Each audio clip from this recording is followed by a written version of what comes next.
and welcome to my channel, or welcome back if you're a returning viewer. I'm Maisie, and this is Maisie with a Z, and today we're going to be talking about all the books I read in November. I know I've been a little absent on this channel. It's been finals. It was a time, but it's over now. I finished my last final yesterday as of the day I'm filming this video, and now it's winter break and I have 3.5 weeks to just read books and make videos and also look for summer internships and such.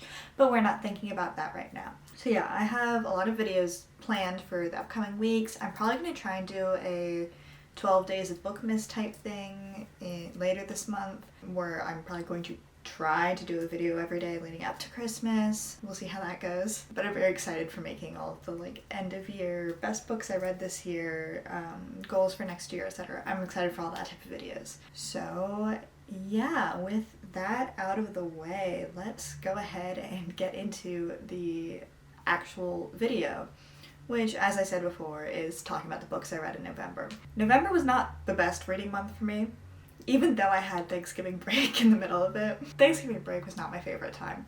The first book I read was Gwen and Art Are Not in Love by Lex Coucher. So this was an e-arc of the book, and the book actually came out in mid-October, but I did not have time for it in October, so it is what it is. I was really excited for this book for a lot of reasons, where it's...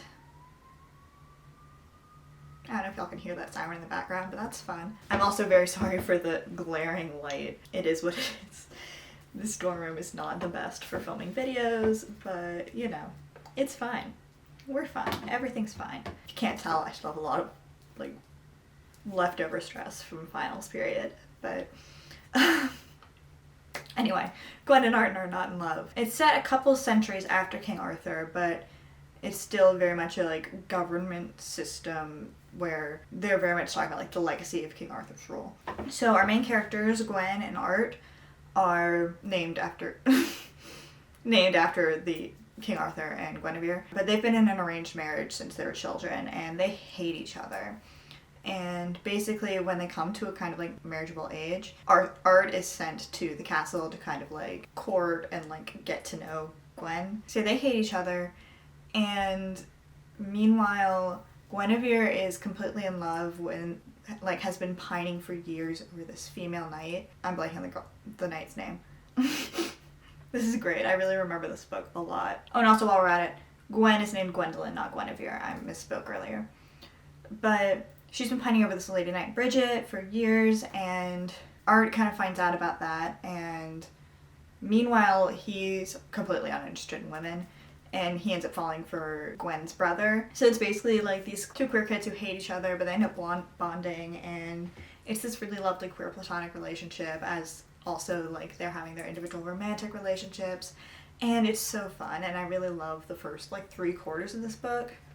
Then the last quarter is just so strange because it seems to have recalled it was a fantasy book, and so it gets unexpectedly dark and battle government heavy in a way that really clashes in tone with the earlier parts of the book. I was looking at 4 stars, maybe 4.5 for the book, because I'm gonna be honest, I did not care for Gwen's brother, so Gabriel just got on my nerves. So disliking one of the two main romances was already kind of pushing the book towards a lower rating than I probably would have given it.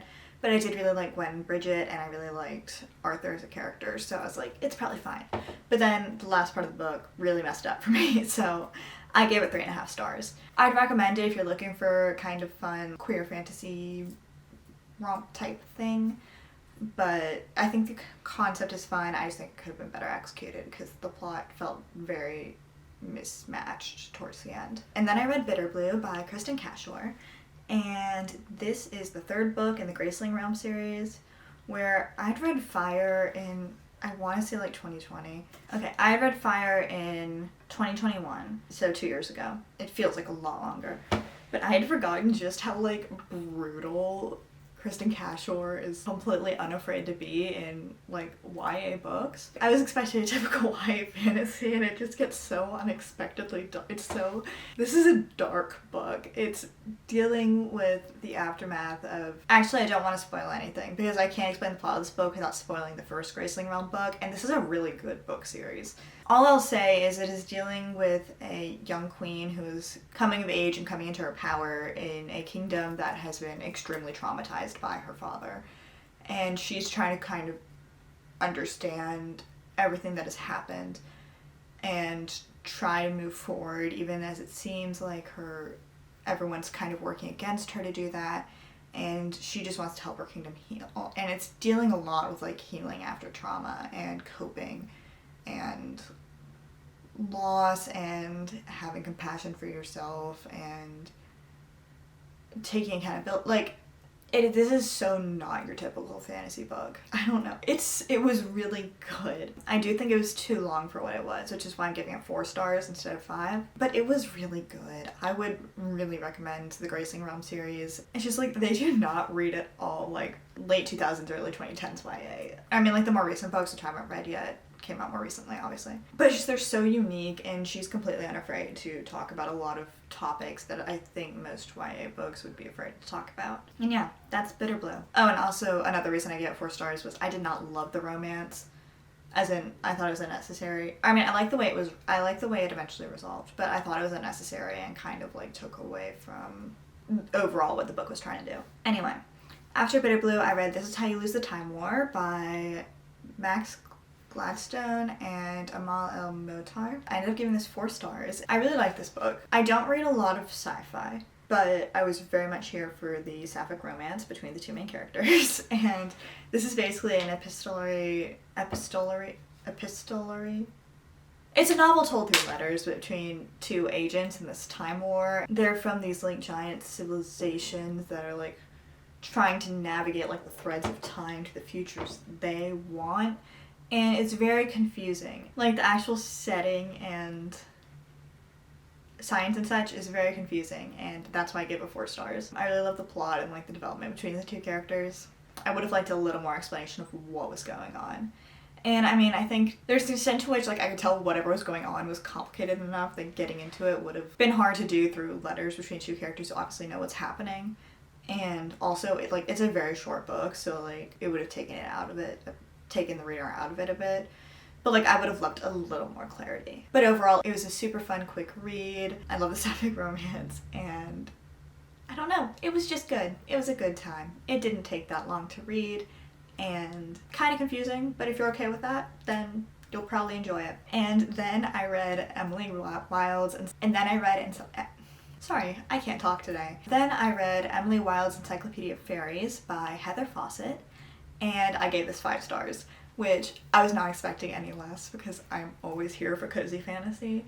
But it's about Emily Wilde, who travels to a like rural town in a Nordic area. I don't think it's based on an actual place, but she travels there to study the fae that live there, because she's working on this. She works studying fairies at Oxford, and she's working on this encyclopedia of all known fairy. I'm unsure about the scope, but she travels there to study them. And it's her studying them, and then she's also joined by another professor from Oxford who's like her only friend, but also she kind of like doesn't like him. But also like the main reason she doesn't like them is because she likes him. Like, it's so cute. Like, they both like each other, but Emily does not want to admit it, and it's just really cute and fun. I love them together. I love Emily. She is so autism coded. It is insane. I was like, yes, I love her so much. I would genuinely be shocked if she was not written to be autistic. I was like, you are me and I am you, and like, I would be so confused if she were not written to be autistic. I love her. She's so great. I love, I'm blanking on his name too. Ugh, that is not good. It starts with a B. I know it starts with a B. Oh, it's Wendell Bambleby. I love him too. I love both the characters. I love the town. I love Emily, like, having to learn to let people care about her. And it's just so fun and so cozy. It was such a nice read for, like, late fall. And I'm super excited for the second book, which I think is a January release. It's a January 16th release, so a couple of weeks. I'm very excited. And yeah, it makes me so happy thinking about this book. I loved it. It's probably contenders for my favorite books of the year.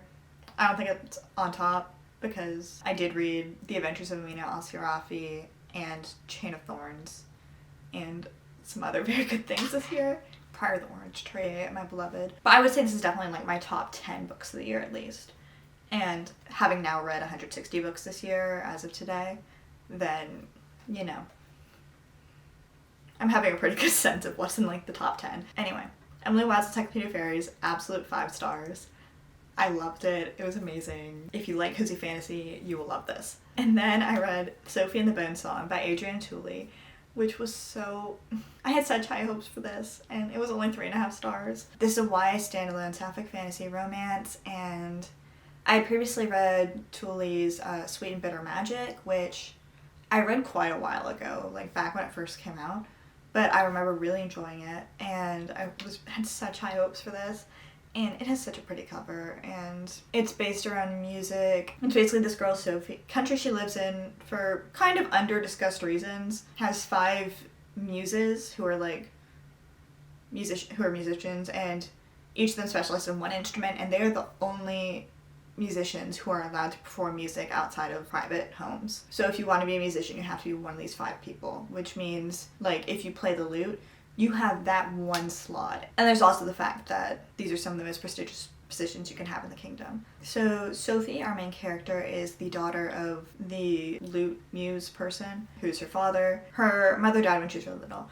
And he's basically raised her to believe that, like, perfecting music means completely controlling every emotion, and has instilled a lot of very unhealthy practices in her where she's repressing all her emotions, she's like self-flagellating herself for every little thing. There's definitely elements of self-harm, and it's overall a really unhealthy approach, but she does genuinely love music, and like she's been working for this her entire life. When auditions come for who's gonna be the muse, it's basically the 5 muses vote on who's going to take up the position. Another girl shows up who has like never played music before, but when she picks up Sophie's father's lute, then she plays it completely perfectly. And even though Sophie gave like an absurdly difficult, technically complex piece, this girl ends up getting the slot.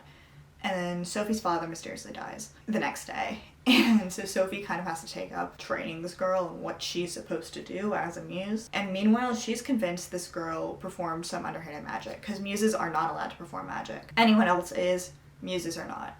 And she's convinced this girl performed some sort of underhanded something in order to get the position, so she wants to prove that in order to get the position for herself. But meanwhile, as she's guiding the girl along like the tour she has to do as like a muse who's just been inducted, then they end up growing closer, and she ends up like seeing you can love music without completely destroying yourself for it. And so she's kind of learning to take care of herself, but she's also grown closer to this other girl. And it's a cute romance, and I enjoy it, and I liked the like plot as they're trying to figure out as she's trying to figure out what was going on at that audition. It was a cute story. It's just, I don't know. I don't like the way the story resolved in regards to like, I don't know how to explain this without spoiling the plot. I'm only giving it 3.5 stars, even though like I did enjoy it. It just wasn't my favorite. I think Sweet and Bitter Magic was better. But I do think the way it approached mental health and such was really good, and I always appreciate when fantasy novels kind of like use it to talk about topics that aren't usually talked about in fantasy novels. But yeah, 3.5 stars. And then I read Other Birds by Sarah Addison Allen, and this was a 4-star read. It's a contemporary book. It's kind of in the vein of like, I don't know, it's vaguely like Frederick Bachman-esque in that it's this girl moves into her deceased mother's condo when she turns, like her mother died when she was little and left her this condo in South Carolina, and so she moves in there when she turns 18. And her father kicks her out. So the story is basically her connecting with the other neighbors in this building, and I don't know, it's kind of dealing with like everyone's like individual trauma and issues, and them all growing closer and and it's about human connection, and it's sweet, and it's nice. There's some magical realism elements that are fun, and it's about growing up. I don't know, there's some lovely moments, and I did enjoy it, and it was a relatively quick read. It's just, I read quite a few of these types of books because I really enjoy them, and I would not say this comes close to my favorites of this types of books, which are like Frederick Bachman and The Reading List by Sarah Nisha Adams and Anna Iverson's Guide to Commuting, and lots of books like that where they're also very much about human connection and like ensemble casts and such. And I just don't think this measured up quite to like other books in the genre. And there's another book we're getting to later in this list. Actually, we'll just talk about it now. The other book was The Door-to-Door Bookstore by Karsten Henn, and this is translated from German. It's about like this old man who does this book delivery service for a small bookstore, and so he like delivers books to customers. Fewer and fewer people have been using this, and the owner of the bookstore, who's his friend, has been like moved into like an old age home. And the daughter, that person's daughter, is the new owner of the bookstore, and she completely resents Carl, who's our main character. Is his name Carl? Oh, it is Carl, okay. I was like, am I just imagining that because the author's name is Karsten? But no, the main guy is Carl. Anyway, so he delivers these books every day, and the woman who now owns the bookstore, who's the daughter of his friend, resents him and is like trying to get him to quit and trying to come up with an excuse to fire him. It's very much about like his regular customers, and then there's this like 9-year-old girl who ends up like following along on his route every day, and like it's very much about human connection and this ensemble cast of like characters who are kind of like letting go of their like past trauma as they grow closer together and blah blah blah. It's that usual formula, and again, like this one, I really enjoyed. It was about books, but again, I don't quite feel like it measures up to other books in this genre, where, especially since this one was really short, I would have appreciated it if it had been like twice as long and gotten more into the characters. But this felt like, I don't know, it felt like kind of like a strange combination of A Man Called Uva and My Grandmother Asked Me to Tell You She's Sorry, except Carl was really nothing like Uva, but everything else felt like a mix of those two. And it was without the like fantasy elements that My Grandmother Asked Me to Tell You. But like vibes-wise, it felt like a mixture of those two. I don't know. It was lovely, it was sweet. It's just, I would have loved a little more character relationship building and character development, and I would have just loved a little more. So yeah, both those books are 4 stars, where I enjoy them. I just would have loved a little more depth. And I also read The Hawthorne Legacy by Jennifer Lynn Barnes, which is the second book in the Inheritance Games series. And it was okay. I gave it 3.5 stars. I don't like the way the love triangle resolves. I don't really care about the characters. It didn't have as much fun puzzles as the first one. I think I might have liked the first one a lot more as a standalone, but I'm now currently reading the third one.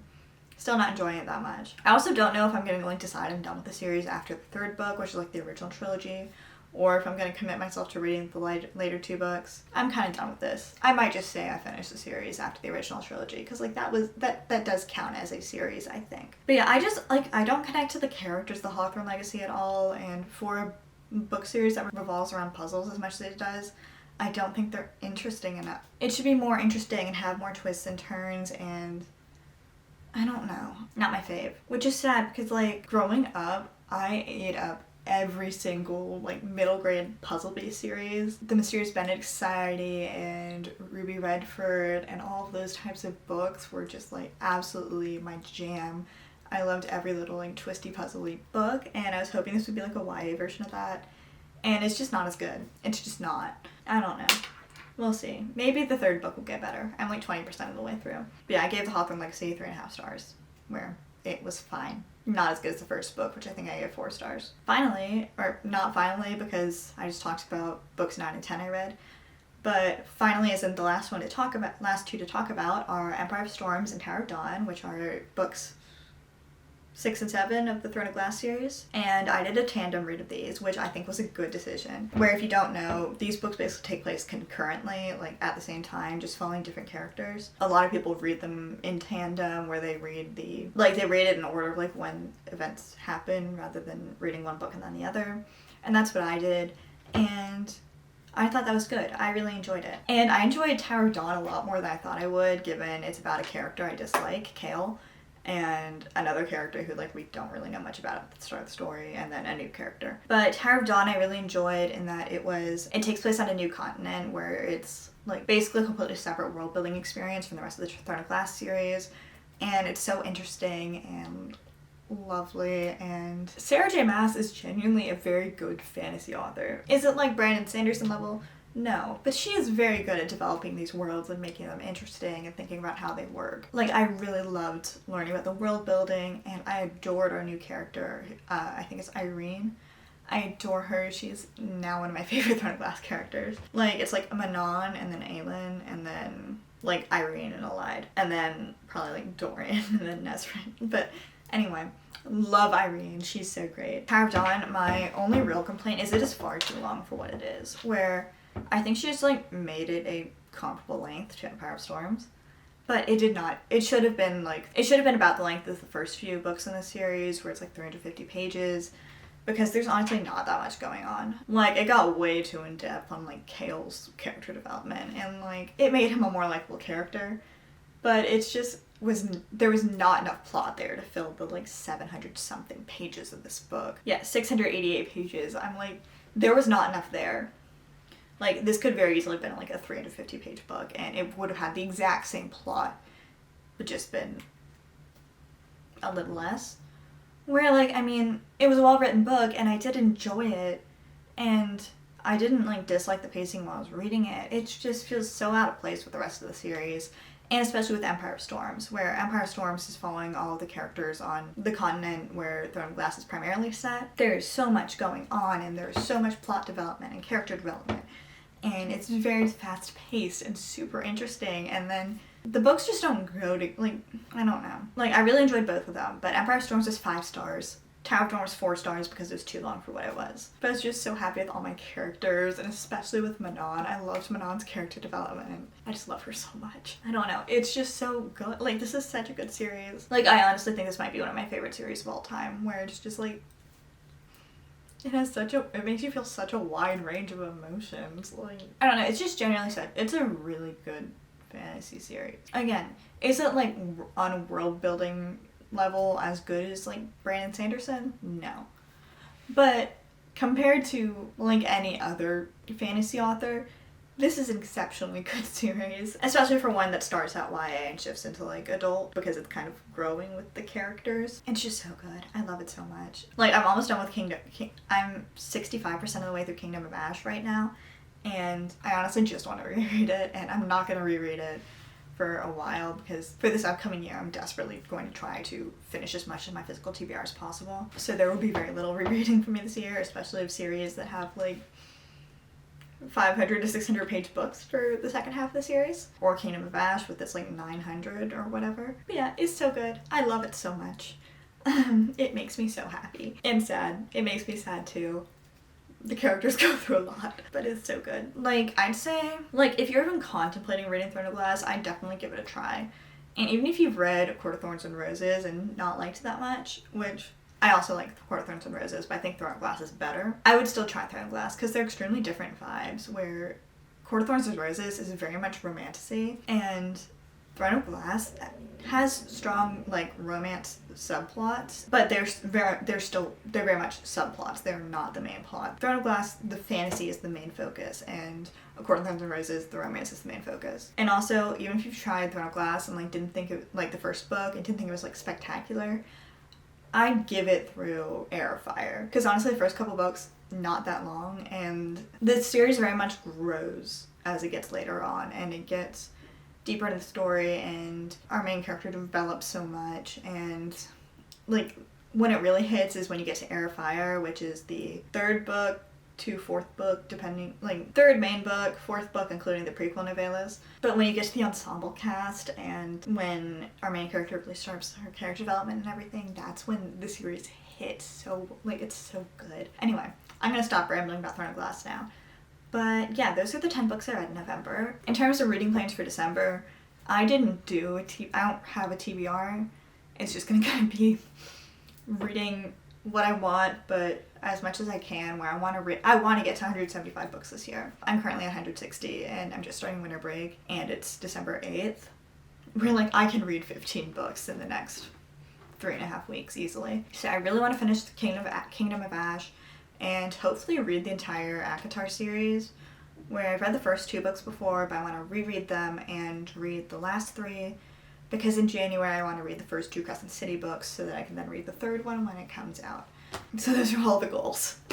We'll see, what happens. And I also want to read Iron Flame and A Curse for True Love, because I meant to read those in November and didn't get to it. That's about the end of the video. Thank you so much if you stuck around to the end. I really appreciate it. Subscribe if you want to see more videos from me. As I said earlier, I'm planning to post a lot in December and hopefully get back on a regular schedule starting in January. And you can find me on Bookstagram at Of Pens and Swords. Find me on my blog at the link in my channel or on Goodreads and Storycraft. Leave a comment. Tell me if you've read any of the books I read in November, or what you're planning on reading December. And yeah, please like, comment, subscribe, and I will see you later.